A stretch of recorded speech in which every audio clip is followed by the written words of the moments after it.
ಅದರಿಂದ ನಾನು ವಿನಂತಿ ಮಾಡ್ತೇನೆ, ಬರುವಂಥ ಚುನಾವಣೆಯಲ್ಲಿ ನಿಮ್ಮೆಲ್ಲರ ಆಶೀರ್ವಾದ ಭಾರತೀಯ ಜನತಾ ಪಕ್ಷದ ಮೇಲೆ ಇರಲಿ. ಮತ್ತೊಮ್ಮೆ ಈ ಭಾಗದಲ್ಲಿ ಅಭಿವೃದ್ಧಿ ಕಡೆ ಕೊಂಡೋಗುವಂಥ ಕೆಲಸಗಳನ್ನು ನಾವೆಲ್ಲ ಪ್ರಾಮಾಣಿಕವಾಗಿ ಮಾಡ್ತೇವೆ. ಚುನಾವಣೆ ಬಂದಂಥ ಸಂದರ್ಭದಲ್ಲಿ ಜಾತಿಗಳನ್ನು ಹೊಡೆಯುವಂಥದ್ದು, ಹಣದ ಆಮಿಷವನ್ನು ಕೊಡುವಂಥದ್ದು, ಜನಗಳಲ್ಲಿ ದ್ವೇಷ ಅಸೂಯೆಗಳನ್ನು ಹುಟ್ಟಿಸುವಂಥದ್ದು ಸಾಮಾನ್ಯವಾಗಿ ನಡೀತಿರ್ತದೆ. ಯಾವತ್ತು ಒಳ್ಳೆಯ ವ್ಯಕ್ತಿಗಳು ಸಮಾಜದ ಮುಂಚೂಣಿಗೆ ಬಂದಾಗ ದೇಶದಲ್ಲಿ ಒಳ್ಳೆಯ ಕೆಲಸ ಆಗುತ್ತೆ, ಹಳ್ಳಿಗಳಲ್ಲಿ ಕಲ್ಯಾಣ ಆಗುತ್ತೆ, ಬಡವರ ಕಲ್ಯಾಣ. ಇಲ್ಲ ಅಂತ ಹೇಳಿದ್ರೆ ದ್ವೇಷ ಅಸೂಯೆಗಳಲ್ಲಿ ಜನ ಒಡೆದಾಡಿ ಪೊಲೀಸ್ ಸ್ಟೇಷನ್, ಜೈಲು ಇವಕ್ಕೆಲ್ಲ ಹೋಗುವಂಥ ವ್ಯವಸ್ಥೆಗಳನ್ನು ನಾವು ನೋಡ್ತೇವೆ. ಅದರಿಂದ ನಿಮ್ಮೆಲ್ಲರ ಆಶೀರ್ವಾದ ಮುಂದಿನ ದಿವಸಗಳಲ್ಲಿ ಇರಲಿ ಅಂತೇಳಿ ಪ್ರಾರ್ಥನೆ ಮಾಡಿ, ವಿಶೇಷವಾಗಿ 50 ಲಕ್ಷ ರೂಪಾಯಿ ಹಣ ಕೊಟ್ಟಿದ್ದೇವೆ. ನಾನು ಆಗಲೇ ಹೇಳಿದ್ದೇನೆ, 4400 ಮೂಟೆನೋ ಏನೋ ಸಿಮೆಂಟ್ ಇದೆ, 10 ಟನ್ ಸ್ಟೀಲ್ ಇದೆ. ಇದನ್ನ ಜವಾಬ್ದಾರಿಯಿಂದ ಕೆಲಸ ಮಾಡಿಸ್ಬೇಕು.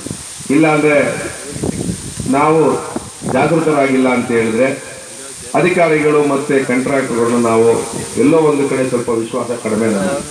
ಅದರಿಂದ ಮಾಡ್ತಾರೆ, ಕೆಲಸನ ಮಾಡಬೇಕು ಅಂತೇಳಿ ಮಾಡ್ತಾರೆ. ಶ್ರದ್ಧೆಯಿಂದ ಮಾಡಬೇಕಾದ್ರೆ ನಾವು ಜಾಗೃತರಾಗಿರ್ಬೇಕು, ನಾವು ಪ್ರಶ್ನೆ ಮಾಡಬೇಕು. ಎಷ್ಟು ಮೂಟೆ ಸಿಮೆಂಟ್ ಆಗ್ತಿದೆಯಾ, ಎಷ್ಟು ಸ್ಟೀಲ್ ಆಗ್ತೀಯ ಅಂದರೆ ಅದು ಕರೆಕ್ಟಾಗಿ ಕೆಲಸ ಮಾಡ್ತಾರೆ. ಅದರಿಂದ ಒಬ್ಬರು ಕಾವಲನ್ನ ಹಾಕಿ 2 ತಿಂಗಳು ಆ ಊರನ್ನ ಒಂದು ಮಾದರಿ ಗ್ರಾಮ ಮಾಡಿದ್ರೆ 20 ವರ್ಷ ಸಿಮೆಂಟ್ ರಸ್ತೆ ಇರುತ್ತೆ, ಜನ ನೆಮ್ಮದಿಯಾಗಿರ್ತಾರೆ.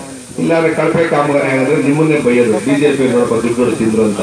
ಯಾರು ಕಾಂಟ್ರಾಕ್ಟರ್ ಬೈಯಲ್ಲ, ರೈತರು ಯಾರೋ ಅಧಿಕಾರಿಗಳನ್ನು ಬೈಯಲ್ಲ, ಬೈಯೋದನ್ನ ಕಾರ್ಯಕರ್ತರನ್ನ MLA ಇವರೇನೋ ತಿನ್ಬಿಡೋರು ದುಡ್ಡು ಅಂತಾನೆ ಬೈಯೋದು. ಯಾಕಂದ್ರೆ ಸುಲಭ ಸಿಕ್ಕದ್ ನಾವೇ.